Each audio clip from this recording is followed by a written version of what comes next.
As a proud Salvadoreño, it's been beautiful to witness our culture go from obscurity to global stages in recent years. From being celebrated at Dodgers games to Coachella and even the Oscars, there's one name that keeps popping up in the middle of all of it: Hoozay Velasquez. Hoozay is more than just a comedian. He's become one of the loudest and proudest Salvadoran voices online, blending comedy, culture, and storytelling in a way that's helped redefine what Salvadoran identity looks like in America today. From building a grassroots comedy scene in his mother's backyard to releasing his Amazon Prime comedy special, The Salvadoran, he's built a career by turning his real life, his family, and his culture into something millions of people connect with. In this conversation, we talk about the rise of Salvadoran pride, growing up feeling overlooked, and how social media gave a new generation the power to reshape the narrative. My name is Alex Narváez, and this is Grayscale LA. Jose, thank you for coming through, Hey, bro. thank you for having me, man. Man, bro, it's such an honor for me to sit down with you because I feel like I'm in the presence of Salvadorian greatness, bro. We connected a couple of years back. I've been following you even from when I was back living in Toronto. And I think for me, man, like what I love about what you do is you really update the public on Salvadorian things that are happening, right? So like just the other day, I saw you sitting down with one of the first politicians that's Salvadoreño. Then Nelson Grande. Yeah, and then I saw you rolling with los llanteros. Yeah. You know that they just won their Oscar. That's right? a crazy story. Yeah. Los llanteros. Like, I feel like it's important to highlight those stories, right? Because you never know who's watching, right? And people get inspired. Of course. And seeing those, like llanteros, perfect example, right? Seeing those guys who just been working, been doing their thing, and they just started doing videos, dancing. You know, the tios just love to dance. And to see how far that has taken them, right? Like just following their passion, not for no other reason than because they love it, right? Right. Creating content, they love the energy, and they're super positive people. Like meeting them is like my tios. Like, yeah, you feel something familiar with them, and to see how far this thing has gone is, to me, like that's the ultimate American dream, right? Like you're just living your passion, living your life, y te lleva a lugares que you could never imagine. Yeah, it's special, man. I also, again, I didn't even know about them until, because I follow you. I see a lot of updates. So I started following them and looking at what they're doing. And I'm like, what a cool journey that they were already just doing dance videos for fun because that's what they like to do. And because of those videos, they got tapped to be in this short film that was Oscar nominated and then won the Oscar, right? Well, you know, it's crazy, right? So like I talked to Marlon and he was saying, you know, we're in this film and it got Oscar nominated, and we've been getting some press, some English press. He goes, but nothing in like the Spanish community, the Latin community, nothing in El Salvador. I'm like, we gotta change that, right? We gotta do a Curtido TV post or something. Right. And so I jumped in. We did the music video. I did a short kind of thing on Curtido TV, and then it was literally from Thursday.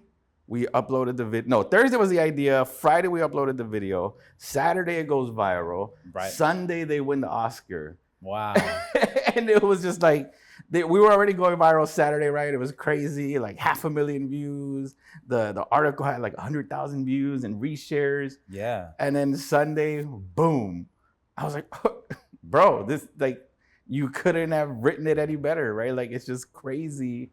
Like I was with them when they announced the Oscar, right? We're watching the Oscars at the watch party, and then his phone starts blowing up. Like Despierta America wants to do an interview, Wow. right? Telemundo wants them in the morning, and it's like, bro, that's amazing. So that video that you guys did, I think the one I'm referring to that I also saw, I've seen both, but the one where you guys, there's like a song, there's like a in Hollywood. That's Salvadoreños in Hollywood. So where did that song come from? I have access to mega producers and artists all over the country that use AI.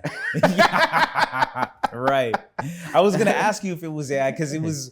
You guys turned it around so quick, and I'm like, this. Yeah. It was like, that was the hook, right? That I wanted, like Salvadoreños in Hollywood. Right. That's how, you know. That, because you always, and you think of content, right? What is the hook, right? And I wanted Salvadorans in Hollywood, right? The beginning, you just want that. That's what it's gonna be, right? So that's the line, and then from there, you know, the rest of it. And then once I had it, And I cut it up. I sent it to Marlon. I said, hey, listen to this. And he goes, oh, bro, we love it. We got to do a video. And then it was literally Thursday idea, Friday shoot the video, right? 11 o'clock in the morning, we're shooting con los tíos at the llanteria. And then by 5 o'clock, it's edited. And 6 o'clock, it's posted. Like that turnaround is crazy, That's an right? incredible turnaround. From idea, concept to full-on production to being out there to, you know, getting views in the millions. Well, I think that's what was so impressive is because the announcement was made that they won. And then I felt like the next day, I'm like, how did these guys make this song? It was already, it was already in motion. It was already, so when he told me, he's like, it's nominated, I was like, we need to have the Salvadoran audience know, right? Like, because I felt like they had the Academy people or that type of audience, right? They were getting ABC7. They were interviewing, because that whole film is pretty interesting because they have people like the guy who was singing in New York in the subway, right? Like just people who had gone viral on TikTok. Yeah. And so that story had gone out, but the Latinos hadn't caught on to like these tíos, like in this film, like these tíos are Salvadoreños, part of this whole thing. Right. And so like exposing them to that audience was like, oh, shoot, like this is, people just latched onto it. They went to El Salvador. They did a collab with Starbucks, Pizza Hut. Wow. Right? Like those things, like those tíos on the official Starbucks page. I was like, I love it. I love it. That's incredible. So, I mean, you knowing them and being part of even helping them get this attention, what do you think, like, maybe you know the history better than me. Are they, first of all, the first Salvadoreños to win an Oscar? So no, there's a director. I forgot his name, but I think it was in the 70s. He won an Oscar for directing. Oh, I need to look into that. Do you know about his story a little bit or no? A little bit. No, it's just that he won in the 70s. Y es salvadoreño también. Okay. I'm going to look. Do you know his name? I forgot his name. We'll come back. We'll come back to that. We'll look it up. But so these guys, I mean, especially in today's day and age where El Salvador for so many years just kind of hasn't been on the map for anything. I think now within the last 5 years or so, everybody's talking about El Salvador. There's like a resurgence of Salvadorian pride. What do you think that this Oscar win means to our culture, to our community? Well, I think this is important, right? So like this is what social media has done. And I think it's important, and even like what I do, right? Because early on, that's 5 years ago, when the pandemic started, my cousin was sending me videos from El Salvador, right? And there was nothing that connected me with my lived experience here in the US, right? As a Salvadoreño. And I'm like, well, I'm gonna create content that, that I can relate to, que es Salvadoreño, right? And a lot of people started connecting, like, oh yeah, that's me, that's my tío, that's what I grew up with. And that perception of what it is to be Salvadoran, I think it's important I felt like we were in this box, or we were kept in this box, like this is Salvadoreños, right? Yeah. And we're much bigger than that. And it's important to highlight those stories, right? To highlight those people and show that the community, that we're a very diverse community. The tíos can go viral, right? The llanteros and all that, those stories are important because it shows our diversity, right? And it shows how far we've come and how different we are from people's perception.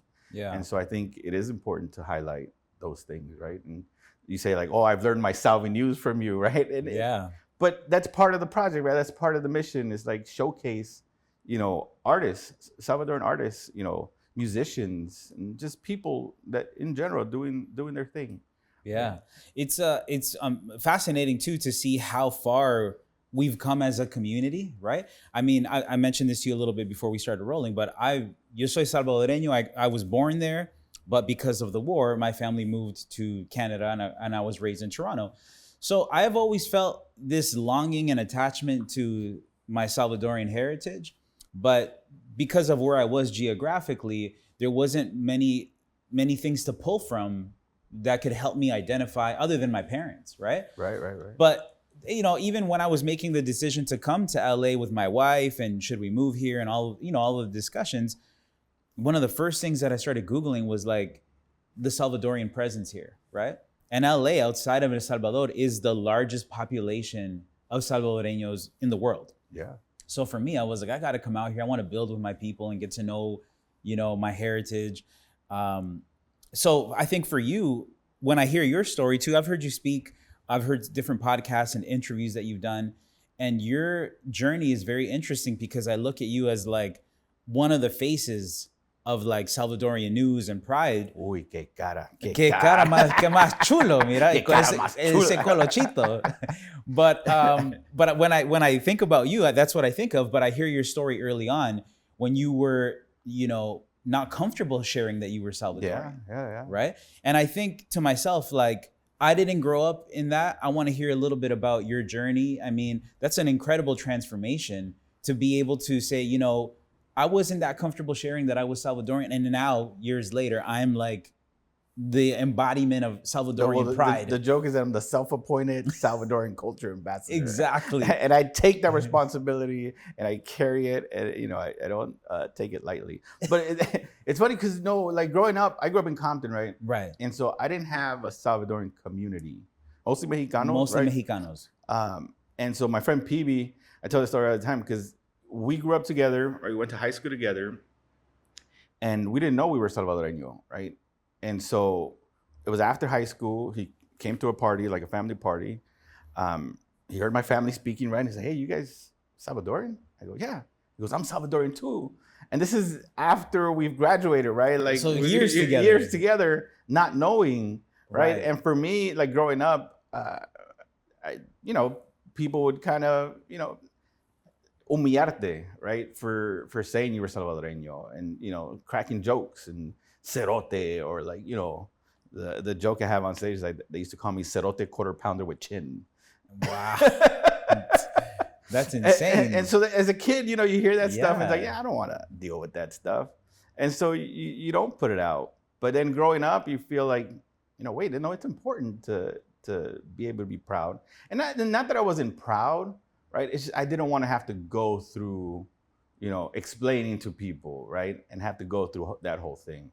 And I think once I started doing comedy, was really like I started realizing, oh, this is important, because I remember one time I did a show and I said on stage that I was Salvadorian and people were booing. And so I was like, really? Oh shoot, wow. Like this, there's some tension there, but also it invoked a reaction, right? And so as a comedian, I was like, okay, that's something that might hit, when I go on stage. So how do I figure out that and get a reaction and then flip them on my side, right? And so I have this one clip on YouTube where I'm explaining que soy salvadoreño and people got it wrong. No somos cerotes, somos 03, right? You guys just got it wrong. But flipping that script, right, was important to me. And I was like, okay, how do I go into an audience of Latinos and flip the script? Right. And so when I started doing social media, it was that same thing, right? Well, how do I flip the script from, okay, this is what people think about Salvadoreños, and flip it on its side? And it's like, okay, this is who we are. This is who I am. And so that's always been the angle. It's like, okay, how do we do that? Especially with social media, you get millions of views a veces, and it's like, okay, well, let's change the narrative a little bit. Right. We have that power with social media, and as a self-appointed Salvadoran culture ambassador, that's my job and responsibility. I love that you appointed yourself as that, and that's your title. No one's arguing with you on that. No, nobody elected me. No one put me in this position. I just, decided to take it upon myself. Let me ask you this: so growing up, at what point is there a precise moment when you remember thinking, Salvadorians and our culture is not respected here, or we're just not looked at as equal? What was the first instance that you have of that? Was it very young? I think very young. Yeah. I think getting associated with the Mara, right? Like people would just be like, oh, Mara Salvatrucha, or MS. This was they made an impact, right? Like very negative impact. Very negative impact. And especially, growing up in Los Angeles, during what is the 90s, right? The gang activity and all that stuff. So people just associate that with Salvadoreño, right? And to me, that was like, oh shoot, like there's this like cloud on us, right? And how do we navigate that, right? How do we navigate that negativity that people have towards, especially growing up here in LA, on the, this is the epicenter of that stuff. Yeah, it's And- true. I remember I've been working in media for many years, and I would say maybe around 15 years ago or something like that, maybe around that time, I met Russell Peters for the first time. We were doing something at the CBC in Toronto. And Russell Peters is a great Canadian comedian, so he's out there a lot. But one of the first things when he met me, he's really good at identifying cultures. So he'll meet someone, and just by the way you look, he'll be like, "Are you from this?" And me, the way that I look, no one has ever looked at me and been like, "Are you Salvadoreño?" No one's ever guessed that. But he looks at me, he's like, "You're Salvadorian, right?" And I'm like, "Yeah." And then just for shits and giggles, he goes like this. He's like, yeah. And he did that. And I'm just like, even his perception of what a Salvadoreño is tied to MS. Yeah. Even though he's joking, he's just doing it to, right. to But, shit on me, right? But I'm like that's like an embedded perception, or at least it was for a very long time, For of a very what long time. Salvadoreños were, Yeah, right? yeah. So I agree with you, and sorry to interrupt. I just wanted to No, add that note. you're right though. That is and was the perception for a long time for many people, and that's part of like what I say. Like it was hard. Not that I wasn't proud of being Salvadoran, right? Because it was part of my family, right? I remember my friends asking me like, what is chele? What are these words your parents use, right? I And got that's where I called that my figured whole out. life. Yeah. I was like, oh wait, there's words that we use that my friends don't use. Like we have different backgrounds, and it's like trying to figure out like, oh, what other words do they not know that I use all the time, right? And figuring out that identity, like pues, somos salvadoreños. I was like, oh, okay, then we're not Mexican. Yeah. And even explaining like, oh, no soy Chicano, right? Like people are like, no, you're Chicano. No, I'm not Chicano. I'm not Mexican American. I'm Salvadoran American. Yeah. I had this conversation with Tony Escoto, your homie, right? Yeah, he yeah, came in yeah, here yeah. too, and we had a conversation about what that identity is, because Chicano is such a prevalent identity here in Los Yeah. Angeles, right? People have also asked me too, "Oh, you're Chicano?" And I'm like, no, like I'm not. First of all, I wasn't even raised here. I Yeah. moved here later, but I'm Salvadoreño. But what do, Tony, I asked Tony this, I'm like, what do Salvadorians that were born here call themselves or born abroad? He said Salvi. Yeah, I think Is that the term that you would also use? I think for sure Salvi doesn't have that movement, right? Like the Chicano movement. But I feel like we're in the Salvi Renaissance era, right? Yeah, people like you, myself, Tony, we're kind of redefining what it is to be Salvadoran American, and showing people, right, with what we do in our social media, our projects. And I think it's becoming something of what Chicano is, right? Or how Mexicans identify as Chicano, Mexican American. And I feel like that Salvi is very new. And I say very new, but that's 80s, 90s, 2000s. It's still kind of gaining traction. Voy a El Salvador and like, y eso de Salvi qué es, right? Like they don't use it. ¿Qué significa Salvi? Right. And so it's a term that it's barely getting its legs. But I feel like, that's how we define ourselves, right? As Salvadoran Americans, as Salvadoreños born here in los Estados Unidos, like somos, Salvadoreños estadounidenses, somos Salvi, right? And I like that. I'm gonna get behind that. I'm gonna call myself Salvi too. I mean, I think in Toronto we just throw that word around. If you're Salvadorian, me, Bebe Boy, other people from Right. out there, we're just Salvis. But it's just an abbreviated form. I don't think we looked at it as the equivalent to Chicano. But even when I dissect what the word Chicano, from what I've heard and understood, is that it's like a small Mexican. Chicano is like Chico, but like Mexican. So Chicano. So I think Salvi almost has that same, like it's little Salvi. Little Salvi, It's a like little Salvi, Salvadoreño. right? Vos no naciste allá, pero eres salvadoreño. Right.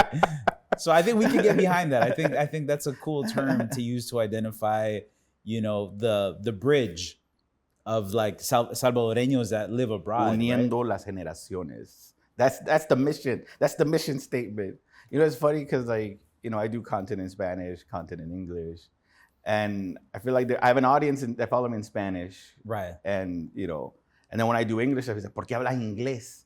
Habla español. Los salvadoreños hablamos español. But really, that whole thing is to bridge that gap, right? Bridge those generations, the younger generation that follow me in English, that can relate, but then the older generation that can relate to the Spanish stuff. And how do we unite those two, you know, in a way where like everything makes sense? Yeah. I think you're doing a great job too. I mean, I've even seen posts that you've done where you incorporate like your dad's stories. You incorporate your dad a lot into your content.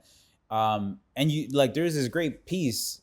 I think I remember seeing it. It was circulating quite a bit where you got your pops to speak on his experience in the war and like just like living through the war and then coming here and stuff. And I just remember those pieces. I think I identified with. I showed my pops. He could really identify with it.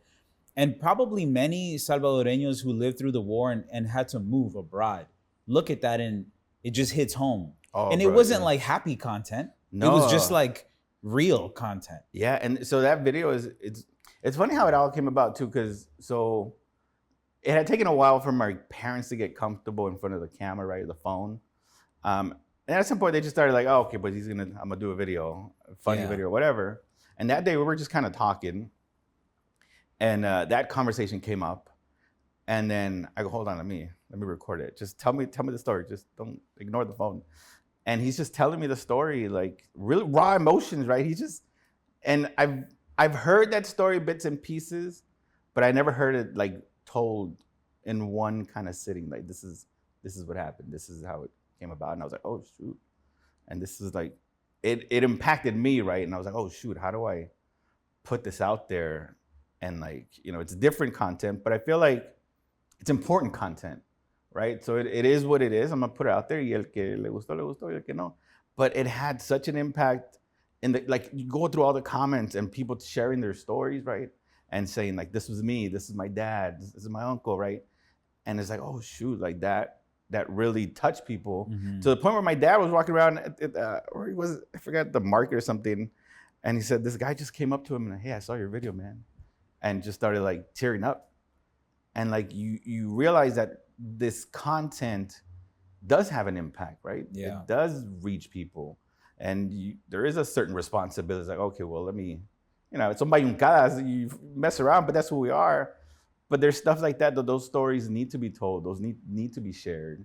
And you don't know who it's gonna touch and who it might impact. Yeah. But yeah, no, that's a real story, raw emotions, just caught on camera, and my dad just sharing, you know, that trauma that he carries with him, and it's very authentic too. I mean, and I think that's why I wasn't expecting something like that from your page, because it's usually humor based. Yeah. But that was, like you said, it was raw emotion. So I think it was just like the impact that a lot of people have. Like it's like a shared trauma. Yeah. Like a lot of people have lived through that, and like hearing his story, his perspective was cool. So I wanted to commend you on sharing that too. There's 3 parameters for my page: comedy, culture, and food. If it falls within those, then it's okay to share. And so, you know, I got to put barriers, porque a veces, you know, you get all these ideas as a creative, and you start throwing everything on the wall. But no, it's got to be comedy, culture, and food. If it fits in those things, then yeah, let's go. Let's go a little bit back to, you know, the origins of your comedy too. I mean, when did you, like now, people who know you would know you as like Salvadorian Pride, your Amazon Prime special. You know, I watched it. You know, I sent you a message when I first watched it. I paid to watch it. You know, I was one of the early ones. Thank you. I paid, now I think you could watch it for free with a regular subscription. But when it first dropped, I wanted to support. Gracias.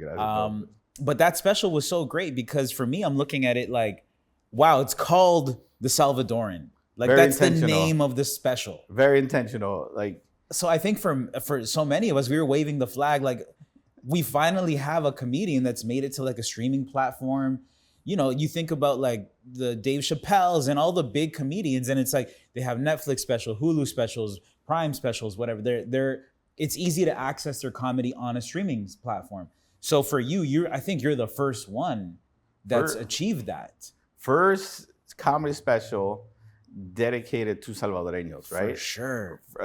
Growing up, I didn't have a comedian to look up to and say, "Oh, that Salvadoran comedian, he's funny. I want to like, you know, I want to do that." There wasn't somebody. You're the one. You're the one that's doing it for other, you know, the next generation. And so when that opportunity for the special, I was like, oh, I got to be intentional on what the story is, right? The overall story and what I want to put out.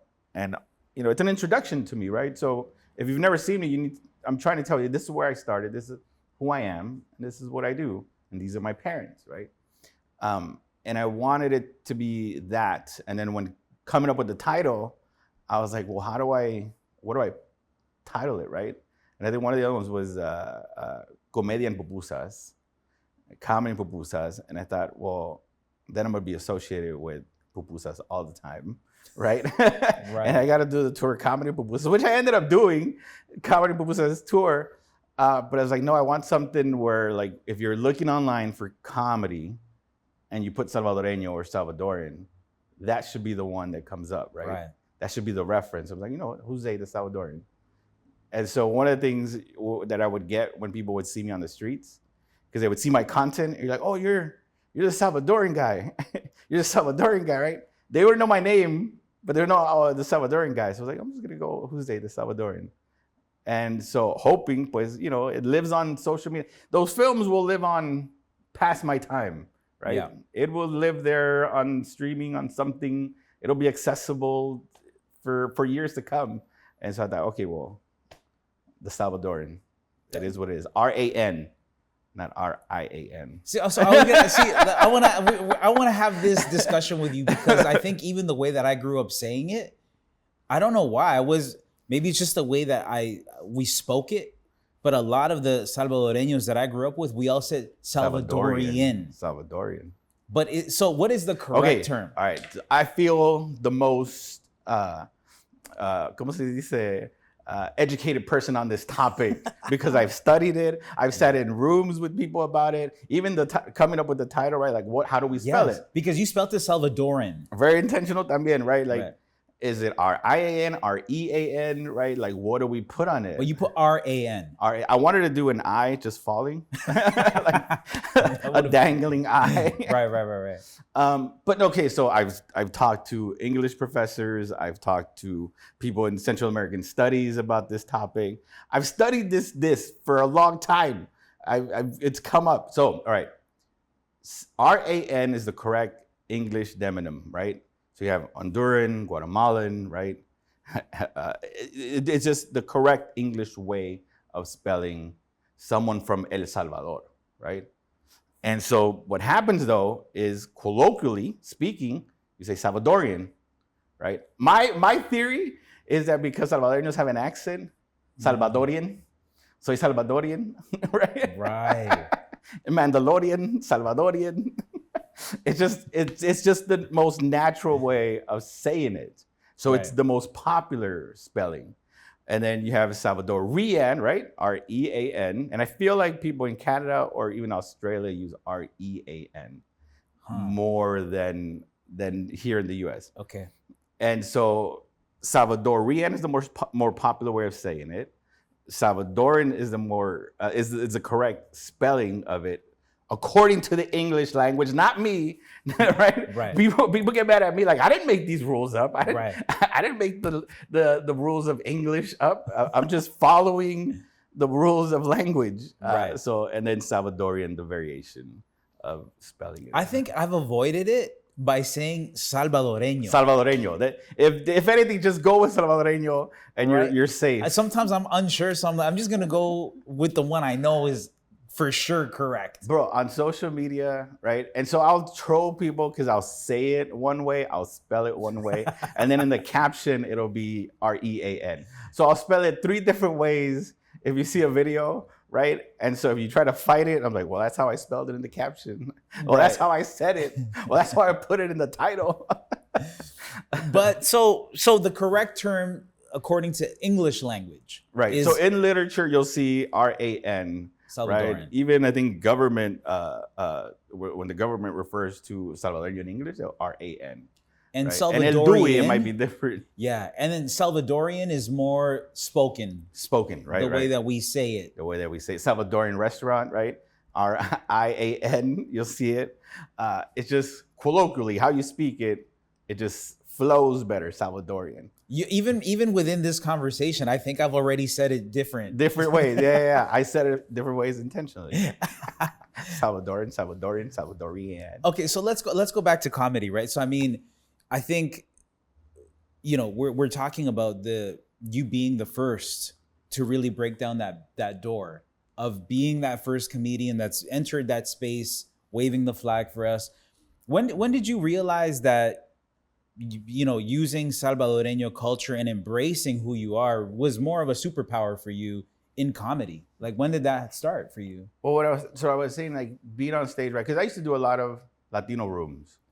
And so when I say Latinos, mostly Mexicanos, right? Even when I would say, oh, any Salvadoreños, it'd be like one person, like, oh, I'm Salvadorian. And so getting that reaction from people, I was like, okay, well, I have something that'll get a reaction, and how do we go from there? And early on, yeah, I started doing, you know, comedy about being Salvadoreño. And then it just became part of like, okay, well, it's, you know, you go on stage and you want to, you know, you want to do good. You want to get a reaction, and you want people to, you know, get some feedback. And so I just started using that material, writing that stuff. And then when social media came up, you know, a thing, I was like, well, now we got to amp it up a bit, right? Like, how do we reach the masses? How do we reach the Salvadoreños? And I remember the first comedy. So I used to do backyard comedy, right, at my mom's house. And so when we would do those shows, and it wasn't like a Salvadoreño event per se, and it was comedians that weren't Salvadoreño, but my mom was selling pupusas, right? And so it was just introducing new people to pupusas, right? People who never tried it. I was like, what are these pupusas? What are you guys selling? And so it was like, oh, this is an opportunity to introduce people to our culture, right? And I say my comedy is not just for Salvadoreños. If you're Salvadoreño, you're gonna get it, right? If you're not Salvadoreño, you're gonna learn about Salvadoreños in, you know, and in Salvadoreño isms, right? And to me, that's important. How do you educate people que no son Salvadoreños and have them relate to it or understand it? And I think that's where the comedy is, right? Like, how do you explain to people what pisar means? Right. And so, you know, using that tool of comedy to educate and just, you know, show people like, hey, this is what Salvadoreños are. This is what Salvadoreños do or eat or whatever it is. Yeah, I love your backyard story, your backyard comedy story, because it's such a great grassroots like beginning. You know, to hear you have spoken about like not being able to land gigs where people would give you a stage to perform on. You're like, I'm gonna do it by myself in my mom's house in the backyard. In the backyard. Yeah, and so I love that because it's so grassroots, and I think that built such an organic connection. And you had heavy hitters roll through. I think you mentioned Felipe Esparza, drop by, and other comics, you know, have come Edwin by the San backyard. Juan, who's another guy been doing it forever. And yeah, no, it was just a crazy time because I was doing comedy here in LA, right? So meeting all these comedians, and then I couldn't find a spot where like someone that would give me a spot to do comedy. And my buddy Juan, to his credit, he's like, why don't you just do it here, your mom's backyard? It was huge. And I'm like, I don't know, like how's that gonna work? And so he's an engineer, and he would build the stages. And so we had theater lights, we had a whole stage, we had the seating. So when people walked in, it was a whole production. Right. And so it didn't feel like a backyard show. It just felt like an outdoor event. And people were like, oh, there's food? Like, oh, what? Like, this is crazy, right? And so then comedians started catching wind, like, oh, when are you booking your backyard? Right. I'm like, oh, I don't know, when my mom says she's willing to do pupusas. And so it became a thing, like, oh, shoot, like they're putting on, you know, full-on shows. And people would pay. I would sell tickets, $10 a ticket. And people knew they were going for comedy, right? Like, I'm going to go watch some comedians that I could go see, you know, at the Improv or the Ice House in the backyard. And it just became a thing. And it was like, oh, man. And then my mom got knee surgery. And so they kind of stopped. I had to chill, yeah. I had to chill. How was Felipe Esparza? I love his comedy. I had a chance to meet him once, actually.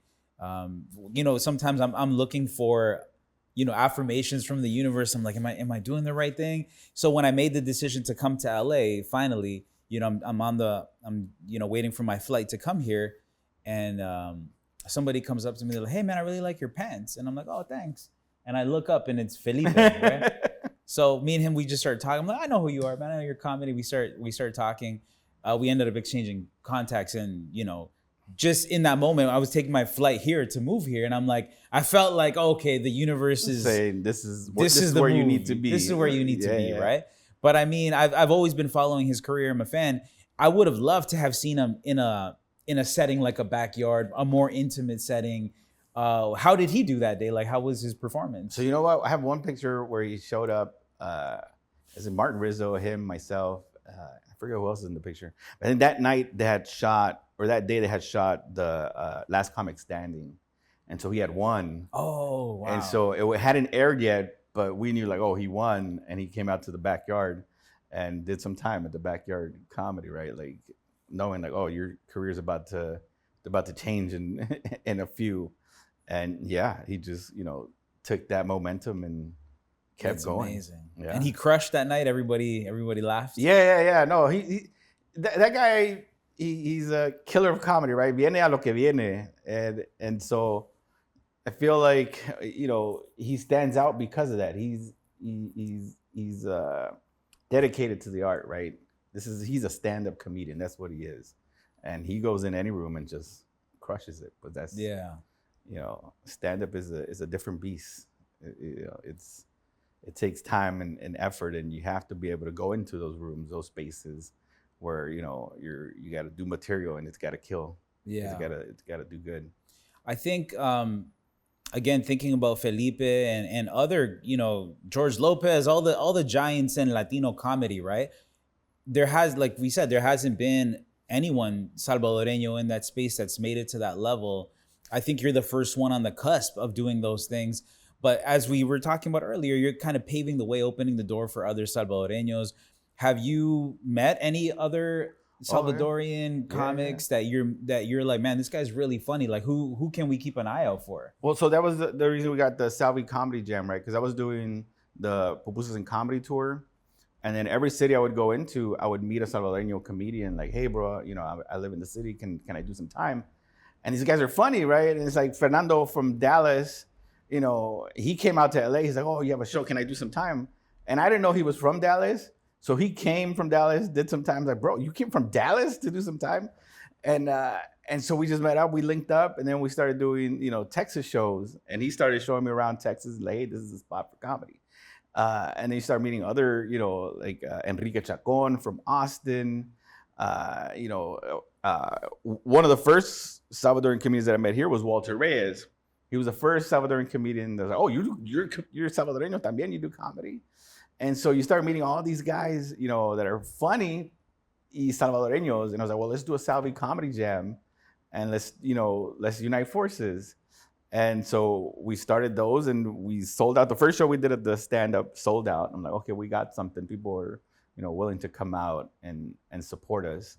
And so we just kind of been building it. And now June 12th, we'll be at the Ventura Music Hall with some Salvador. Amazing, comedians. Man. I'm gonna come out to that for sure. Yeah, come out. Because it's for me, it's important, right? Because you feel like you see the Latin Kings of Comedy, those Mexicanos, right? No shame, no hate, no nothing. But it's like, okay, what about us? We're here too. Can it be done? Will people support us? Is funny, right? And you think, oh, it's comedy's got to be comedy. Yeah, but there's Salvadorans that feel underrepresented, right? Our story needs to be told también. And, I think it's important to bring those guys along también. Like, oh, I'm not the only one, right? There's other guys that are funny too, and funny females too también. Like Marcela Arguello, she's Salvadoreño, and she's... Oh, I'm familiar. I didn't know that she was Salvadoreño. Yeah. And she's another killer of comedy, right? Like, the world needs to know these things. And so, for me, I think it's important, to share that. Porque it inspires other people, right? You see other people like, oh, wait, okay, that's a possibility. That's a thing. Okay, I wanna do that, And so I think that's important, especially for the younger generation. Like I see my son, a lot of stuff I see through my son's eyes, right? Like him coming out to the Heritage Nights and saying, like, oh shoot, like he feels proud to wear the jersey and like, oh, this is something, who I am, part of my, of my identity. And I think that's important to show the younger generation, like, hey, it's important to be, proud of where your roots come from. Yeah. I remember when, again, because I got a lot of my Salvi updates from you. I remember first hearing about the Heritage Nights through following you on social media. And I think maybe the first time I heard about it, I was probably in Toronto at the time. And I just remember thinking, man, like I wish I was over there. Like I want to go celebrate. FOMO, with FOMO. Extreme FOMO, right? You know what's crazy? Okay, so this kid, this is how it all happened, right? This kid in the Dodgers, I guess he was looking at the numbers, pitched them the idea of a Salvadoran heritage because they've had, I think, Mexican Heritage Night or Filipino Heritage Night. And he looked at the numbers, like there's a lot of Salvadoreños here in LA. I think this is a possibility. And so they had put it on the calendar, no promo, no nothing, right? Salvadoran heritage. A few people started picking up like, hey, there's a Salvadoran heritage happening at the Dodgers. And then Steven from AFJA, he has pupusas with a purpose. And so he was working with the Galaxy, selling pupusas at the Galaxy Stadium, right? And then he gets tapped, like, because I think at one point they wanted to have pupusas at the stadium, at the Dodger Stadium.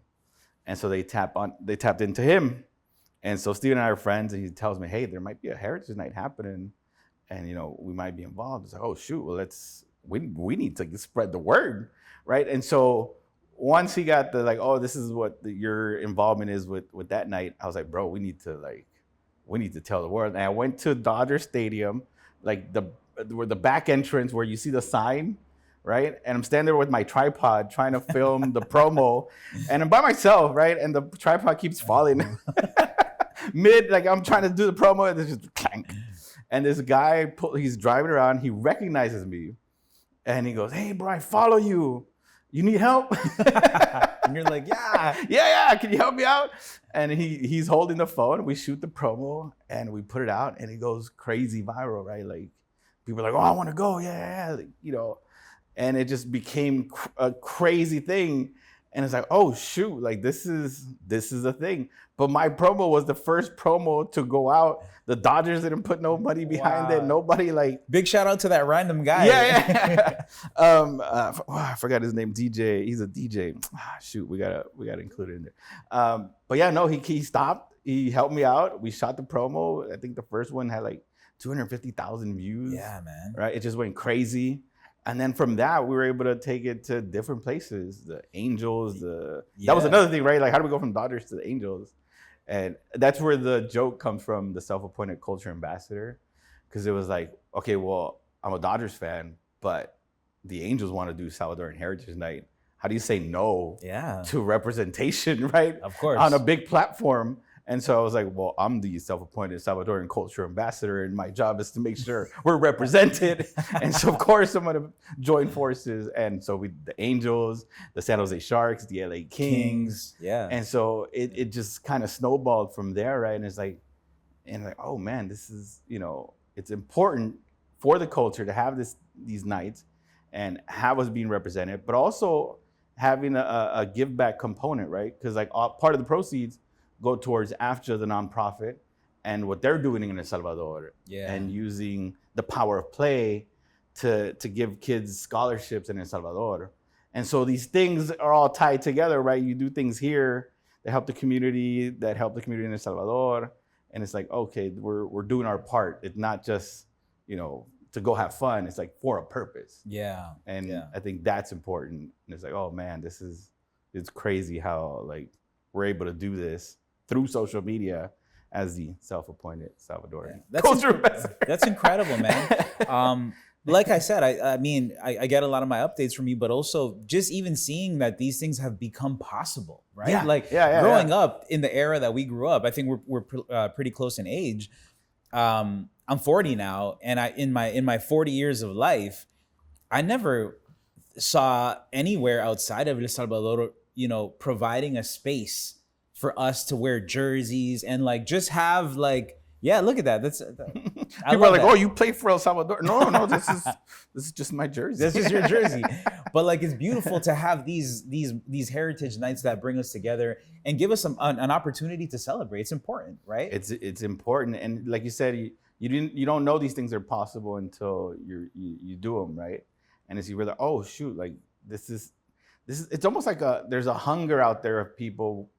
And I think as Salvadorans, we're a small country. And so I feel like we're always left out of the conversation, right? And it's like, hey, what about us? Aquí estamos. And so to be able to be part of these big things is like, it's important because you see, it's like, okay, we're part of the conversation. We're the second largest population in Los Angeles. y hay mucha gente that don't know about us, right? Yeah. It's like, how is that? How is that possible? How's that possible? What do we need to do to correct that, right? Well, let's talk about that. What is the strategy that has not been implemented for Salvadoreños that's not allowed us to be represented? And how does that change? Like, how with our numbers, we should have way more representation, but I think it's getting there. I think it's getting there for sure. And I think this is one of the things that I've noticed going into different communities, right, across the nation. Sometimes I feel like because it hasn't been done or people like want to be the first, I want to be the only ones, right? And so then you have like this mentality of like, oh no, solo nosotros. And then you're not thinking bigger picture, right? And you're like, no, this is a community that's bigger than us. So it's like, yeah, let's do this, but it's everybody. And I feel like it's almost like the crabs in a bucket mentality. No. So we're the only ones doing Heritage Night. You guys can't. No. It's for everybody. We're everywhere, right? Salvadoreños, Canada, Australia, El Salvador. And I feel once we get over that hump of realizing, it's not just us in LA. It's not just us in Texas, not just us in DC. This is a bigger community, right? This is a bigger picture thing. I think once we start unifying and be like, no, this is for the culture, then we can expand and grow in a way where we've never seen it before. Yeah. And so, but that's why I say this is the Salvi Renaissance era where things are, the first Heritage Nights, right? First comedy tour with pupusas. That's incredible, man. That's incredible. Right? I heard you speak on this as well, where I think you were probably the first to have a comedy club allow you to sell pupusas rather than their own food, right? I mean, that alone is an accomplishment for a venue to even allow that. Yeah. No. So I think you've done a great job of pushing that forward, man, and pushing pupusas and our culture. It can be done. It can be done. It can. Some people will say no. Oh, we can't. Okay, well, maybe the next guy will say yes. Shout out to John at the stand-up. They're really cool people. Scarlett too. They're really supportive of what I've been doing. And they shut the kitchen down and they said, okay, let's do pupusas. You know what I want to talk to you about as well is, as a creator, the creator economy is booming has been booming for many years for so many different kinds of creators in different genres and different pockets. But for someone like yourself, who as a creator, your main focus is like Salvadoreño content, and that's your demographic that you appease to, right? Do you find that brands are becoming more open-minded about working with Salvadoreño creatives that tackle the kind of content that you tackle? Is that still a struggle? No, I think I've been blessed with some really good opportunities, right? And worked with some really cool brands. That's why I'm asking. You've worked with like a lot of different companies, and I think I saw a car company that you worked with. I've done Chevy, right? Pollo Loco, Carl's Jr., like those big brands, Ranging Waters. Yeah, you've worked with some big brands that I'm like, okay, this is cool because number one, as someone who appreciates what you do, I like to see that companies are working with you. But even on a broader spectrum, it's like, oh, they see the value in Salvadorian content because that's what you would be pushing, or at least a Salvadorian audience, right? Yeah. So talk to me about that. No, that's been interesting for me, right? Like seeing these opportunities that come in, and it's like, oh man, we really have an opportunity to do something. I think the one we did like with Visa, I was like, oh, and I'm gonna hire somebody and like let's shoot it where it looks a little different. Still has that flavor, right? The Salvi flavor. And how do we do that and still have it be a promo? Really, it's a commercial. And that's always the challenge. Is like, okay, how do we take what they want to do, right? What their mission is, but how do we add our sazon to it, our flavor, our comedic take on it? And so, I always welcome those new opportunities. But no, it's been crazy to see like what has come in. It's like, oh shoot, okay, yeah, let's do that. And I never say no, right, to an opportunity like that because it is a chance for representation, right? It's like, how do we put a Salvadoreño front and center on an ad that is going to get millions of views, right? And by nature, they're gonna pay to boost it. And how do we make it organically funny? And like, how do we do that? And that's always the challenge. And I'm always up for a challenge.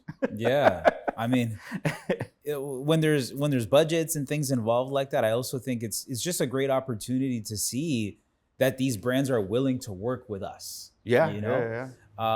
I've had the opportunity as well. I think anyone now in today's day and age can and should be a creator in whatever capacity you work in. Even if you're an accountant, whatever, it doesn't matter. Like, make content about what you do, and there's budgets and money and brands that are willing to work with you. I think for anybody across the board. Well, I think this is the interesting part, or the interesting thing about the time we're living in, right? Because even as a comedian, I was doing comedy for a long time, but I never thought of social media like as a tool, right? Something you need for the art, right? It was oh no, I'm doing comedy, like I'm just focused on doing comedy. But what I've come to realize is that social media is a big part of that, right? If comedy is my brand and that's the product I'm selling, I need to be able to market it, right?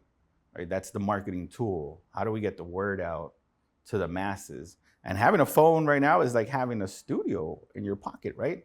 I mean, talk about the millions of views you can potentially get on a project you do on your phone, right? Like I remember seeing something on the WB was getting 2 million views on a show, right? That's a good show for them. 2 million views. I'm like, we're generating 2 million views a week on a video. I'm like, that's a studio. Yeah. Right. Those studio numbers. That's 2 million people is a lot of people. Even when you get a video that says 100,000, like you put 100,000 people in front of you right now, we fill up this whole street. Yeah. And so it's an audience, and it's like, how do we use that to convey a message or to put out something? And yeah, no, I think it's part of any business owner, anybody doing something. It should be part of your marketing strategy, right? And well, you've talked about. I've also seen some of your videos that have gotten millions of views, and I'm like, wow, this is insane. The views that you could get and that you could accomplish. What's been your most viral video? Like that's okay. So views. I'll tell you a crazy story about content creating. Right, you can spend weeks on a project developing it, right, and you put in all your efforts into it, and then it gets few thousand views. This is the story of my life, right? Okay, yeah, it's like this was really good. Right. I thought this was really, and then you do a video that takes you 30 seconds, and it goes mega viral. right. So I had this one. It was TikTok had just opened up the TikTok shop, right? And I thought, oh, that's funny because now they have like all these products, and I'm scrolling through the products. I was like, what is the most random product to make a commercial on? Right? Like something you wouldn't think would have a commercial or promoting, right? And so I found hangers. Hangers on sale in the TikTok shop. I forgot how much they were. I'm like, oh, that's funny. Like an influencer promoting hangers, right? I kid you not, my kids were in school, right? My wife went to go pick them up. I get the idea. I'm like, well, I'm going to shoot it in front of the closet with the hangers. And I see them pull up. And when the kids come home, it's craziness. The house is a madhouse. I'm like, I got 30 seconds to film this thing if we're gonna do it. I'm like, and it was supposed to be like an awkward, like, hey, you should buy my hangers. They're really good. The link is in the bio. Right. And I'm wearing the shirt that says the Salvadorian, like the Mandalorian. 18 million views. Wow. 18 million views. It took me 30 seconds to shoot it. I posted it. It goes crazy viral. 18 million views on an idea que it was just from like, okay, let's just throw it out there. Let's see what happens. And that's social media, right? You never know what's gonna hit, what's not. And so you treat it as everything's gonna hit. Y si ese no pegó, do another one. And you just keep shooting darts, right? You keep throwing darts until something hits. And you go with it, you run with it. So what's your? I know that's incredible that's the way that social media operates. I've also had videos that have done really well that I didn't expect to, and in a lot of cases, it's ones that I didn't put that much effort into. But the ones that I do, you know, like this high production with cameras, sometimes a lot of these don't hit. Sometimes they do, but it depends on the nuance of what was said or what happened in that clip or that comment. But for you, like, this is a big part of your life, like content. What is the cadence? What is your output? What does your strategy look like as a creator these days? So we're talking about parameters earlier, right? But yeah. So as a creative, you get ideas all the time, and I'm assuming you get ideas All the time. You have to almost like, okay, no, what am I going to focus on, right? And so I think for me, I've learned like, okay, I gotta really focus on what I'm doing, finish that, and then move on to the next project. Porque si no, no acabo nada, right? Like everything, I'm doing a million things and nothing gets done. So I had set those parameters for myself. I was like, okay, if it's comedy, culture, and food, right? Because I was doing like repair videos. I was doing like husband-wife videos, de todo. But like, you got to have some kind of strategy. And it's like, okay, well, this is what I'm going to give myself so that if it fits there, then I'll do it. And no, I just started focusing on that, the food stuff and the culture stuff. Really, when I was starting on TikTok, I realized how powerful it was for like a small business, right? Porque I did a video for La Vela Creations, and they do this artisanal candles, but they all have funny names, right? And it's like Vapuru candle, and it's like Te calmas o te calmo. And I'm like, oh, these are really funny. Like, how do you like tie it all in together, right? And so I did a video, and it goes crazy viral, right? The candles sell out on their Etsy. Their Etsy shuts down because they got so many orders. I'm like, oh, there's real power behind social media, and how do you create content that's intentional, right, with a purpose? And so that's like, okay, well, now I gotta dial it in. Like, okay, well, we're gonna do small businesses. Let's figure out like how we showcase it. What is the strategy? What is the hook? And you start kind of learning, oh, this is the template for that. And so when I say template, it's like, okay, I did the Follow Me for More culture, right? That was the series. I think I maybe did like 20. And then I did the Theo shopping videos where it's just my voiceover. And I would say, seguime at the end, right? And it's like, okay, there's a template. Like, this is similar to this. You got to have an intro. You got to have a thing that says follow me at the end. And so just being intentional, same premise, different, you know. And so I started following that kind of strategy. And it's like, okay, well, what's the next series? And what's the next series? How we're going to change it, but still make it relatable, you know. And then how do we promote the comedy shows? How do we promote the comedy tour? Right. How do we put out the clips? Even the special. So the special is a 1 hour comedy special, right? And when I got the offer, I was like, okay, I got to come up with an hour. But I knew part of it was going to be my social media strategy, right? I was going to probably be the most powerful tool, my marketing tool, right, in getting the special out, right? Because I have the audience. But how do we like just tell people like, oh, I have a comedy special. So intentionally, I wrote a lot of the bits to fit on social media. Interesting. And so I did, I think, 12 shows before my comedy special filmed. I filmed the 12 shows. And so like I would do the show, go back to writing, right? I would listen to it, write the jokes, like, okay, this worked. And then because I recorded it, I would cut the clip. And if the clip was under 1:30, like, okay, I got to chop this bit down.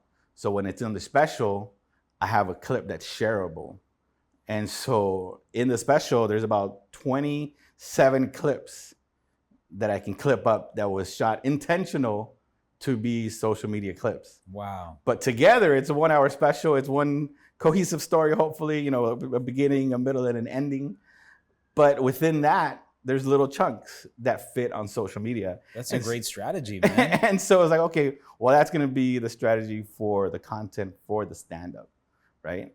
And so that's the back end work, right? That's the writing. It's like, okay, how do we do that? How is that even possible? But it was like, okay, doing it every time, 12 times. I have this 1 hour chunk of video that I did at the Comedy and Pupusa show. Does this clip work, right? Where's the hook for this clip, and how does it end? So what, I mean, just hearing you speak on the strategy, I'm like, oh, there's creativity there, there's comedy, but you're definitely wearing your business hat. There's like an entrepreneurial component too, to see how the marketing works, how the business works. For you today, like, how does your career look like as an entrepreneur? Because so many things have changed, right? Like comedy is not, it doesn't generate funds the way it used to 20 years ago in the same way. It's all changes. So what does your business look like for you today? And it really is a business. And I think that's what changed for me, right? As a creative, it's like, oh, wait, there's a business aspect to this, right? Mhm. Obviously, as a creative, you want to focus on your creativity and you want to create the art, but you got to have a strategy to sell the art, right? You can put it out there and put it out there. I spent many years just doing comedy shows wherever anybody would listen to me, but there's got to be a strategy, right? And I think that's what I've learned is like, okay, there's got to be a business aspect to it. And how do you treat it as a business? If comedy is a product, how do we sell the product? You got to have a marketing strategy. How do we market it, right? What are the marketing tools? And I think that's where social media really flipped the game for a lot of comedians, really. I mean, the only reason I can sell out shows across the country is because of social media, right? If I didn't have that, then how do I sell tickets in Kansas, right? No van a saber. But there's got to be a strategy, and you got to have like, okay, well, how does social media work, right? How do I create these videos? How do I use it as a marketing tool? And that's the back end stuff, right? That's the business stuff. That's the business has like, okay, how do we sell tickets? How do we move tickets? And that part has to work in conjunction with the art, right? Obviously, I want my comedy to be out there, but how are we going to get it to the people? Yeah. And I think that's where, you have to wear the different hats and figure out like, how do we do that? I think some of the best creators that I've seen, they almost come from a marketing brain first. They understand the platform and understand what's going to hit from like a marketing perspective, right?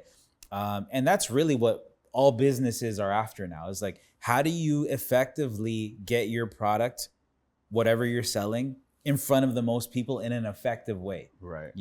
And I'm finding a lot of companies before Gary Vee and all these people talk about it, but a lot of companies used to just make an ad or a piece of content and then say, I'm just going to put money behind it and it's going to sell for me. And I think the modern day viewer, it has just been so bombarded with content that's like an ad that people just, it's not effective anymore. They scroll through it. Yeah. So people really want to be engaged. So that day of just like paying for an ad and just having it come up on your feed that's almost gone. People want to stop on a video that engages them, right? So, but even that like's been tough. Like I'll get brand deals, right? And they Yeah. have a certain idea of what needs to be done or what they want done, right? But like I know my audience, like I know what works, what doesn't, and you go back and forth and you try to find a middle ground. I think the Chevy one was a real learning process for me because it's a big company, right? And you feel, okay, I have this idea. And they're like, okay, well, we got to dial it back. Well, how do we, And so that was the first time I did something where like I wrote out the concept. This is the script. And then a team of lawyers went and looked at it with the fine tooth comb and said, okay, no, not this, not this, and this. All right. Finally, we get it done. We shoot the project that's been approved. And then they dissect that project. They send me an 8-page PDF circling like, oh, this needs to change. This needs to be different. I'm like, oh, okay, there's a real process of like what the end result's gonna be working with the big company. And like, how do we, merge it to where it works, but that they're happy and their legal team doesn't, go crazy. Yeah. I come from that world. I mean, I've come from working with big platforms, broadcasters, and big clients. So seeing all the red tape that comes with getting something approved, that's part of the reason why sometimes I rather work independently, because when you're part of a big structure, whether it's on the editorial side, working for like a company, like a broadcaster, or, a lot of people know me for my work with Complex, like working with those brands internally, there's, again, legal teams, all these people that have to vet the idea. And then when you're working on the side with a client where the client's paying for it, then their whole team needs to vet that idea. Yeah. So I think for me, as a creative, I prefer working independently, kind of creating my own ideas and pitching. But it's like you said, it's a challenge whenever you're working with someone who's putting money behind something or you're funding a project. there's usually a big team that has to approve things. Yeah, Right? yeah. How are you finding that you get around that today? Like, is there a certain approach that you take to working with brands? Yeah, I think the Chevy one was a real. It taught me a lot, right? Because like, okay, we gotta make sure we're covering the authentic part, right? You're authentic to yourself, and you're not like just being como se dice? They're not just using you to like do their script, right? Right. You plug in anybody if you want that. They want your authenticity to show Yeah, up. and so how do we do that? How do we work together? And I think that's the real kind of creative process of like, okay, how do we change it up? How do we, with these parameters, how can we make it funny, right? How do we do what we do? And like working with like even like Perla brand, who they're really open to my ideas, right? And sometimes like, no, we just need to tell your story. And then those are the things that work, right? Right. Like it's almost like just listen to me. Listen like to I know me. my audience, right? Like the Perla brand one, so they had the beans at Costco, right? And we've been doing content together and promoting it. And it's like, how do we tell people that the beans are at Costco now? I'm like, well, that's the story. Like, people need to know Salvadoran beans at Costco, right? Like, and I was like, just tell me your story, because it's a woman-owned business. I'm like, women will support you, right? Like, you just gotta be you. You don't need me in the video. We gotta tell your story. And she was very nervous about it. I was like, no, just be you.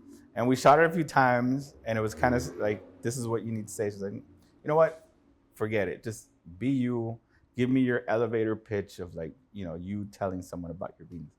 And she was just being herself. Yeah. 1 million views. I loved it, man. 1 million views. I saw that video and right away I'm like, I'm gonna go buy these beans. Yeah, man. that's the like, just tell people where you come from, right? Yeah. People will gravitate to your story. Authenticity. At the end of the day, at it always the end of the wins. day, that's it. And just be you. And it's, I think for me, that's the biggest thing is like, you have someone like that.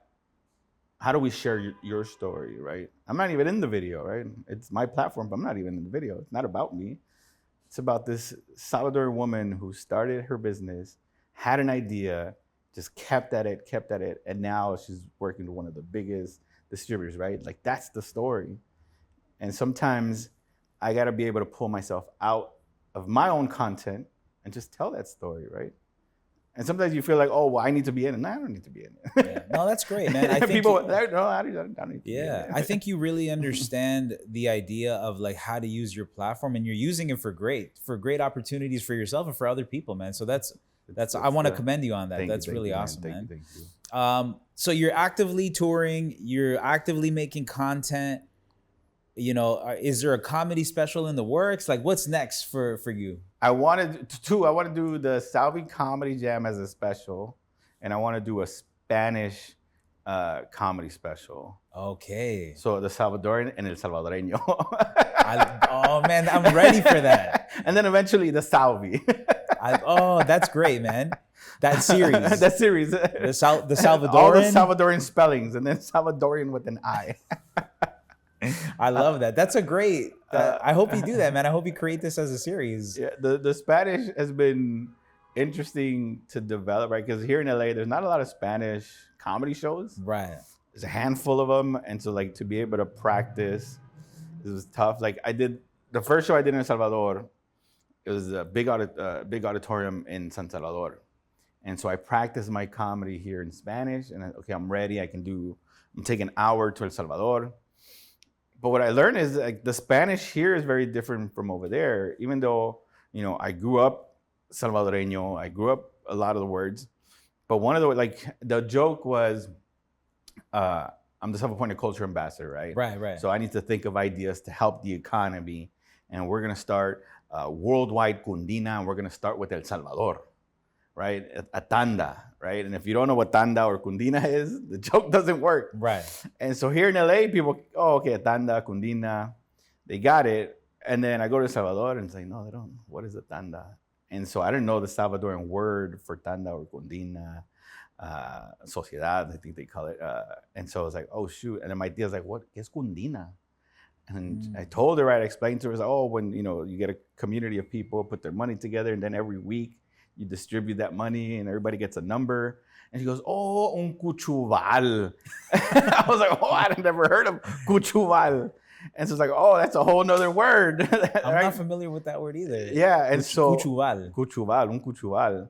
And so it's like, oh, okay, there's got to be, if we're going to do Spanish comedy, it's got to be a Spanish that everybody understands.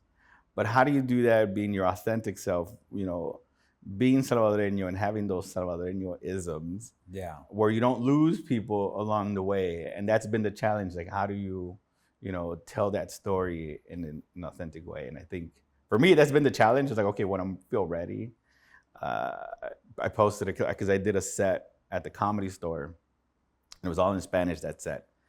And I had to record it. And I posted one clip of this, like the Spanish clip. And it got like 1.7 million views. I was like, okay, I'm getting there. I'm getting there in Spanish. Like, okay, there's a special coming. There's a special coming. Nice. But it takes work. Of course. It takes work. And stand-up is tricky because there's no other way to do it but in front of people, right? I had to go to El Salvador and fail at that joke to realize that joke doesn't work, right? I can't do it any other way, but you have to be able to put yourself in front of an audience, fail if you have to, and then continue. But like, okay, that didn't work. Okay, let's try. What's the joke that works, right? How do we change it? How do we make it?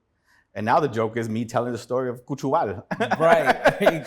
Something else came out of it. Yeah, something else came out of it. So now, right? And so that's how stand-up works, though. You have to be able to put yourself out there and be willing to fail. A lot of times, sometimes, you know, and then you learn and you keep writing until the joke works and it's something that hits. How often do you go to El Salvador? I personally, I've been wanting to go back. I haven't been to El Salvador since 2015. Oh, man. I haven't gone back. And the last time I went with a group called Los Poetas, a really cool hip hop duo. They've since, you know, all gone independently. But they had like a little tour down there. We went down, did like radio, TV and stuff like that in El Salvador. I went with them. And I haven't been back since. And at the time, Bukele wasn't even in yet. So like the country was still transitioning. It was just different. So when was the last time you went? I feel like you go all the time. Last year, I went a couple times. I think 3 times. This year, I haven't gone just because of schedule, no matter how low. But right now, I've been talking to because we did a comedy festival last year, and it went really well. It was a bunch of the stand-up comedians in El Salvador. And for me, that was special because like we're doing stand-up in El Salvador, right? A country where my parents fled, where the arts wasn't something that was a viable option, right? For you, of course. What do you tell your mom? You're going to be a stand-up comedian, right? It's not going to work. But now there is a whole community of stand-up comedians in El Salvador doing their thing, and I call it the El Hotel de Camarones, the Cameroon. Right. They hosted a comedy festival and they brought in different comedians, and there was a night we did stand-up at the hotel. And I think, and how did the public receive your show? So you know what's funny? Okay, so this is what I didn't anticipate, because I thought, okay, I'm gonna do a show in El Salvador at the hotel, but I didn't think that resort brings in people from all over the country.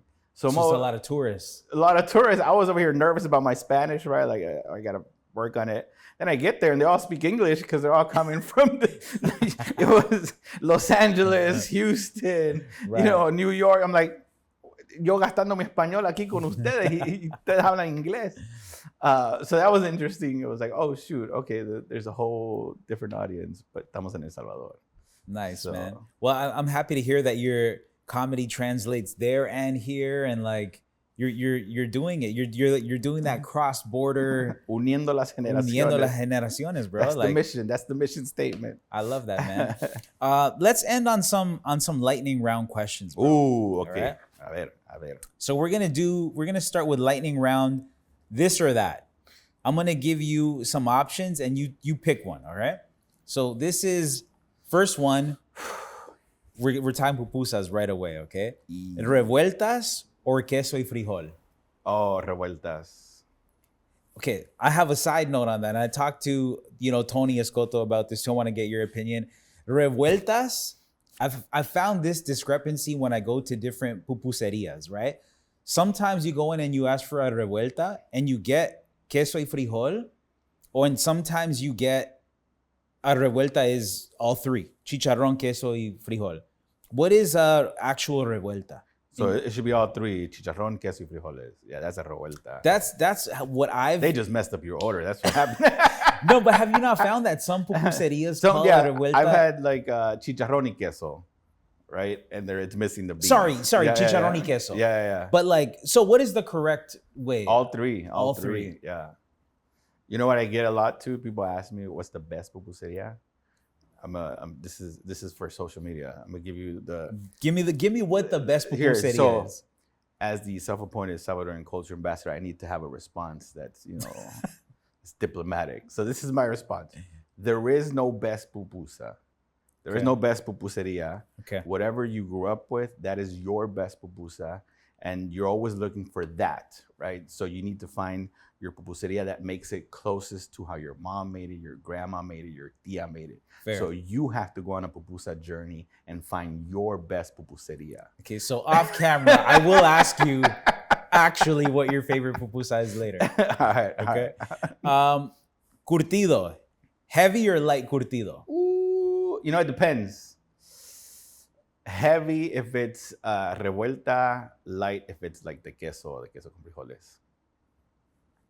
I like that. So that makes sense. It depends. If it's a revuelta, I like heavy curtido. If we're only having a cheese one, just light on the curtido, just enough to give it flavor. All right, and to accompany your pupusas, are you going with horchata or tamarindo? Ooh, I think horchata. I would go with horchata. Pan con pollo or pan con pavo? Ooh, you know what?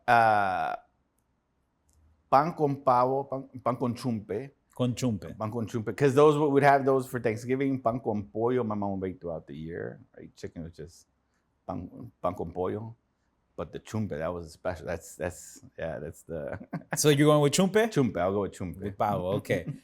Desayuno típico or café y pan? Desayuno típico. Yeah, I I'm with you gotta on that start too. the day off, with energy. With the calories. we gotta have the calories to carry us through the day. I think I'm gonna know your answer to this one already, but pupusas from a restaurant or from home? From home. Yeah. Okay. Finish the phrase. You know you're Salvadoran when? You know you're Salvadorian when.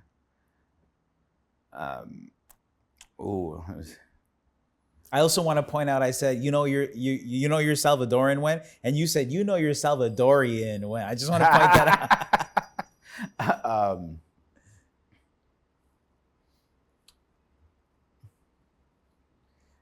You know you're Salvadorian when your mom calls you to say she made pupusas. That's true. I would get those phone calls too. Yeah. Mira, hice pupusa, vas a querer. Ahorita llego. Every Salvadoran party has Los Hermanos Flores playing in the background. That's very accurate too. They're doing Coachella, right? Yeah. They're doing Coachella very soon. Are you doing it? Is there any content planned there? All right, so I didn't get tickets for Coachella. We can put it out there. If you have tickets, one extra ticket, I will be your partner for Coachella. But I do want to shoot some content. I'm thinking of driving out there and trying to get people pre-gaming for Coachella. So tickets were expensive. They were crazy. And then they were sold out by They sell out right away. Yeah, I was like, nothing. I didn't get nothing. Okay. I'm still waiting to see if I can be like their, Oh, that would be amazing. They throw me up there con el güiro. Okay, finish this. If there's no curtido, then Eating una de queso. Solo de queso. Solo de queso. With the cheese melted on the side, like a little crust. Oh, the little crust. The little crust. It's like a. You know what it's called in Spanish? What? La costra. La qué? Costra. La costra? That's the best. That little burnt edge. It's funny to me because I grew up with my parents, like, bañate bien y te limpias la costra. Oh man, that just sounds nasty. Yeah, That sounds dirty. Me da su pupusa con costra, por favor. Pupusa de arroz or pupusa de masa? Ooh, De okay. maíz. If I'm at home, I'm requesting the arroz. Oh. Because my mom makes them legit. If I'm at a restaurant, they're always hit and miss, las de arroz. So if I'm at a restaurant, de masa. The arroz, sometimes if they're not made properly, I feel like they need to be on the comal a little bit longer because they're like gooey sometimes. Like If they're gooey, they're not good. They gotta Yeah. be crunchy. they got to be crunchy. Crunchy, They got to be, so yeah. they need a little extra time on the Extra- comal or extra something like time. that, right? Si sabe. Every Salvadoran kid growing up had to Ooh, every Salvadoran kid growing up had to eat sopa de pata de gallina. Sopa de pata de gallina. Oh man. I feel like that was a traumatizing Yes. time for me. My dad still brings up the time because I guess, you know, they would do the grocery runs and they would buy like gallina. Gallinas, So there was a time where like we had like one of these big open freezers like that. And I guess I was a little kid. I was trying to go get ice cream or something. So I opened the freezer and there's just these patas like this. Ying, ying, ying, ying. And as a little kid, that traumatized me. Oh yeah, Like, me seeing too. the Like, patas. yeah, seeing the patas, and then my dad would eat them. Like oh, it's like you know, I was like no. So you're even today, you're not down for sopa de pata? No. Sopa de pata de gallina, no. What about sopa de pata de, what is it, de cerdo? Or what? The vaca? res. The res? Yeah. Are you down for that? Yeah, I'm down with that. Honestly, I like all sopas, but if sometimes whatever the protein is, if it's like pata, sometimes I'm like, oh, or I think or just the because I'm tripa, whatever it traumatized is. as a kid, like that's just a traumatic memory for me. Okay, we're gonna do some hot takes. I'm gonna ask you. Ooh. I'm gonna present a statement, and you tell me if you agree or disagree. Okay. Okay. LA has better pupusas than El Salvador. The only reason I'm gonna say yes is because I grew up in LA, so that's what I'm used to. But that doesn't mean the pupusas in El Salvador are not good, because I found that las de queso, totally different flavor in El Salvador. Because the cheese is different. The cheese is different, and it's hard for me to find that here in LA. And I'm always looking for that cheese. And then when I do find it, I'm like, I know what you did here. I know what's in here. I like it. Yeah. And I always, like every time I go to pupuseria and I taste it, I'll tell the lady, este es queso salvadoreño, ¿verdad? I say, sí. Okay. Agree or disagree? Curtido is the most important part of the meal. I disagree. What's the most important part of the meal for you? The pupusa. You gotta have the chicharrón. The chicharrón is the most important component. I feel like the chicharrón is what makes the pupusa, right? Because you can have pupusa de queso, but it's just masa y queso. Los frijoles add something, right? If you're Salvadoran beans, frijoles de seda, then it's a whole, that's a different level. The chicharrón is what really sets people apart because not everybody can make that chicharrón. That's true. The chicharrón is a process, right? Like that, you can't just go and, me hace chicharrón para las pupusas, that, you know. And so that sets it apart from everything else. Like even when Mexicanos say, oh, it's just a gordita, right? Well, you try making the chicharrón for the pupusa and tell me that's a gordita, right? That's a whole process. And so I feel like that is what makes the pupusa. That's the level of, you know. So the protein, the protein. The chicharrón, Yeah. Food processor? Or by hand? A mano. A mano. Tiene que ser a mano. En el molino. From the 60s. Or no, the 20s. Wow. I don't think maybe I've had handmade curtido without knowing it, but I think the way that my mom used to make it was in a food processor. So my dad is very picky on like the chicharrón, right? And he does it by hand. And so he likes the chunky kind of texture chicharrón. Yeah. He doesn't like the watery kind of chicharrón. He wants to feel those those meat chunks. Yeah. Yeah, it's true because I think even in Toronto growing up, I would take friends for pupusas, and clearly, the chicharron and all that stuff is prepared in the food processor. So one girl that I was dating at the time, I think the relationship ended at that meal. But she said, she tried a pupusa and she's like, "What's the meat?" She's like, "It's kind of like tuna." Oh, And man. then, I was number one. I was like, okay, I'm never bringing you back here again, right? Disrespecting my favorite dish. But I kind of understand what she was saying. The texture was like, because of the food processor, it just mushes it all up together. It kind of might have like a tuna consistency. Yeah. So I think you're right. Moliéndolo por mano, gives it a thicker, like meatier consistency. And so again, this is what I grew up with, right? Like that's how my parents made it. And so I'm always looking for that. Right. When I go to pupuserias, I'm always like, oh, okay, this is. Agree or disagree? Being Salvadoran is finally cool now. I think being Salvadorian is finally, estamos de moda. We're trending. We're trending. We're trending right now. And I love it, and I'm here for it, for every second of it. I've been waiting for this moment my whole life. We Salvadorans are the most underrated Latino culture. For sure, 100. I would agree 100%. Being the second largest population in Los Angeles and the third largest population in the nation, and for people not to know what a pupusa is disrespectful. I agree, man.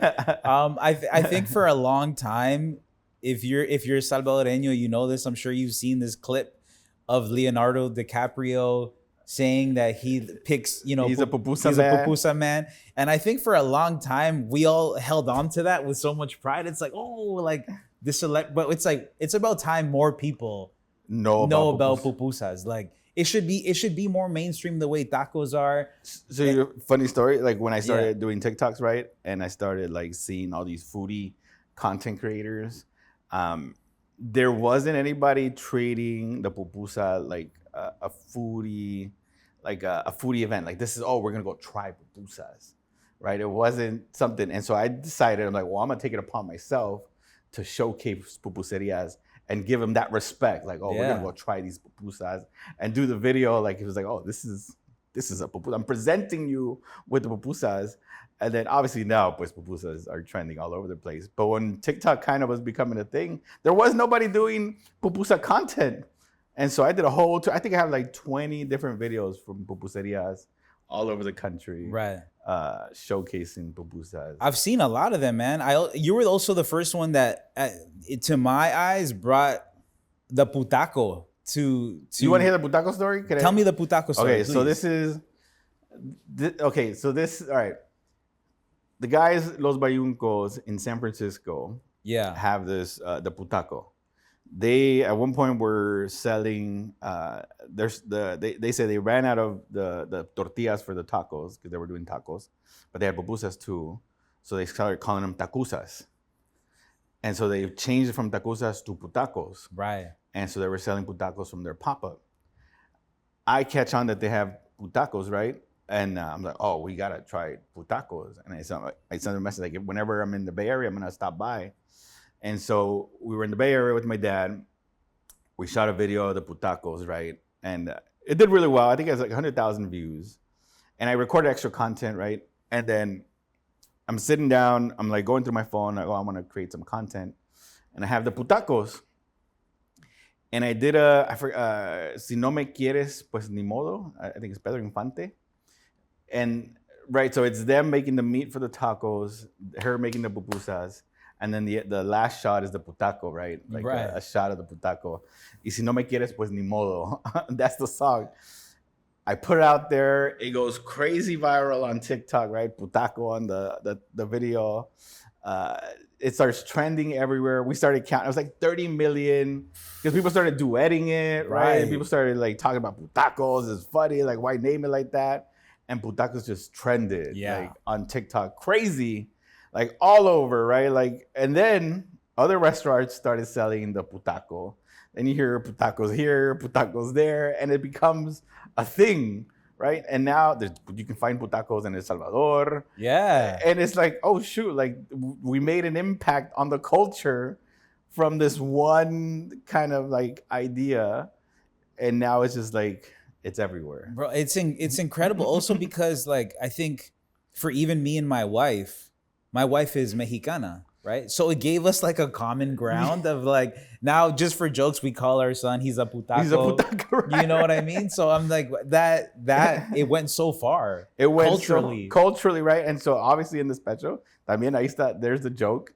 And so that like gives it a whole nother boost of like it's in the what do you call it?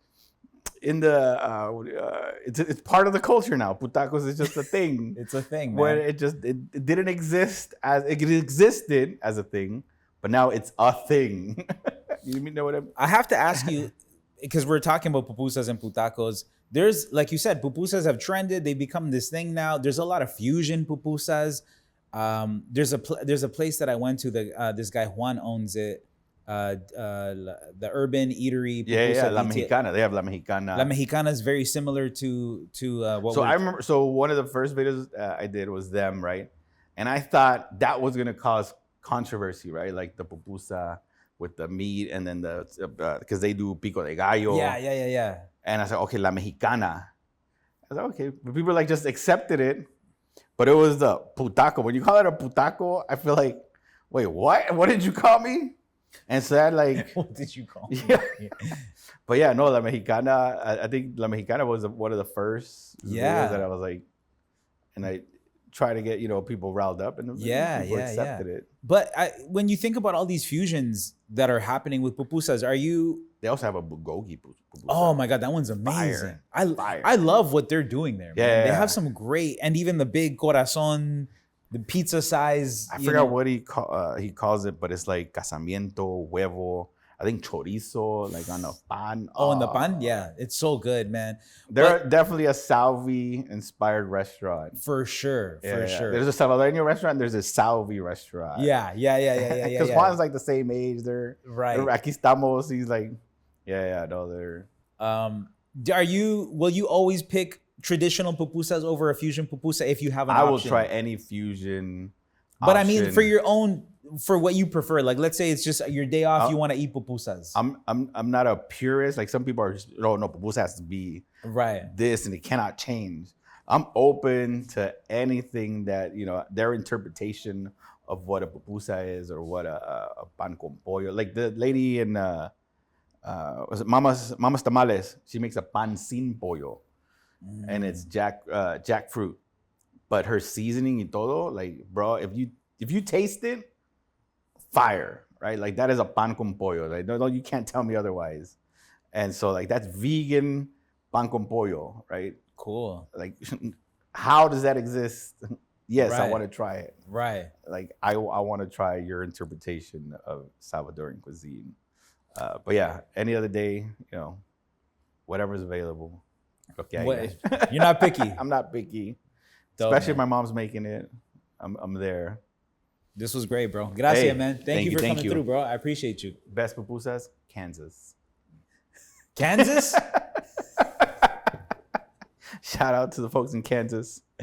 Are you being serious? Yeah, no. No. Yeah. Just like my mom's. No. Yeah. Pupusas in Kansas. Pupusas in Kansas. I can't tell if you're being serious no, right I'm now. being serious. I'm being serious. So in the US, from what you've had. Kansas had so like I said, I'm always looking for like my mom's. Yeah. Kansas had, this lady was making pupusas in her restaurant. She was the closest I've tried to like my mom's. What's the differentiating factor? The chicharrón, like the texture of the chicharrón. So it was thicker. Thicker, and then my mom makes her pupusas thinner. So the masa is thinner. So like the grease from the chicharrón kind of leaks out. And so you get like this crispy kind of oily mantecoso on the masa. Oh. And so I'm always looking for those things, right? And my mom always uses like some Salvadoran cheese that gives it a different touch. Yeah. And so this lady had all the components. That sounds amazing. I honestly, the best pupusas sometimes for me are the ones that are kind of like you pick it up and it's dripping oil. Oh, those are so bad for you.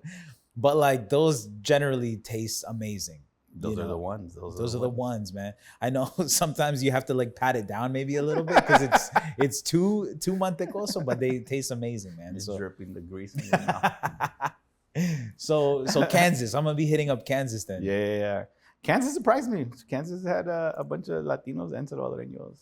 Cool, man. So- I wouldn't have thought that. Me neither. I was like, Kansas? We're doing Kansas? But we sold out. We had some of the best pupusas, and I'm like, Kansas, bro. That's where it's at. Shout out to Pinole Blue. They brought me out. Dope, bro. Yo, thank you for coming Hey, through, brother. muchas gracias.